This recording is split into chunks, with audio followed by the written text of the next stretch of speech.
Master minds commerce చదవాలనుకునే 10th inter విద్యార్థుల తొలి ఎంపిక.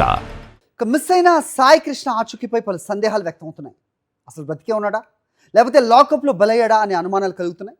సాయి కృష్ణను కృష్ణలంక పోలీసులు తెచ్చారని, అప్పటి నుంచే తమ కుమారుడు కనపడటం లేదని కుటుంబ సభ్యులు ఆరోపిస్తున్నారు.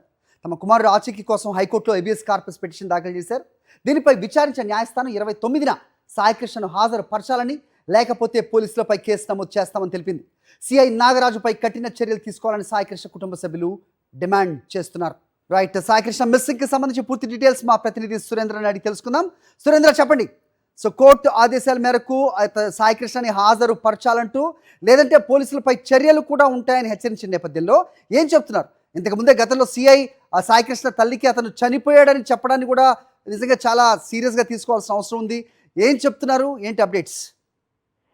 అది సాయికృష్ణ మిస్సింగ్ కి సంబంధించి అనుమానం అయితే రోజుకి పెరుగుతున్నాయి. అసలు సాయికృష్ణ ఉన్నాడా లేదా అనేది మాత్రం పోలీసులు క్లారిటీ ఇవ్వట్లేదు.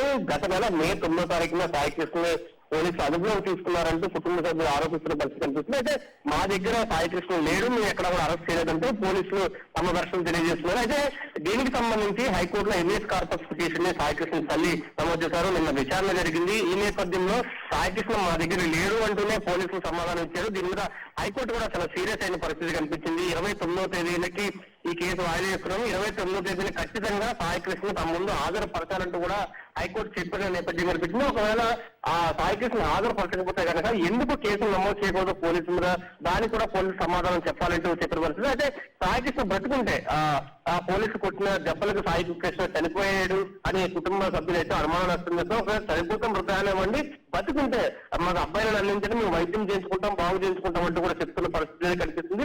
నిన్న సాయంత్రం సిపి ఆ కుటుంబ సభ్యులు పిలిచారు, వాళ్ళతో మాట్లాడారు. ఈ నేపథ్యంలో సమగ్ర విచారణ చేస్తున్నాం, ఖచ్చితంగా న్యాయం చేస్తామంటూ సిపి హామీ ఇచ్చిన పరిస్థితి కనిపిస్తుంది. ఒక హామీలతో కాదు, ఖచ్చితంగా మాకు న్యాయం కావాలంటూ కుటుంబ సభ్యులు చెప్తున్న పరిస్థితి అయితే చాలా స్పష్టంగా కనిపిస్తుంది. ఎంతో దూరమైన సాయికృష్ణకి న్యాయం జరిగే వరకు ఎంత దూరమైనా మేము వెళ్తామంటూ కుటుంబ సభ్యులు అయితే చెప్తున్న పరిస్థితి మనకు కనిపిస్తుందని చెప్పాలి. Hari, okay Surendra, thanks for the inputs. మరిన్ని అప్డేట్స్ కోసం ఛానల్ ను సబ్స్క్రైబ్ చేయండి. నోటిఫికేషన్స్ కోసం బెల్ ఐకాన్ పై క్లిక్ చేయండి.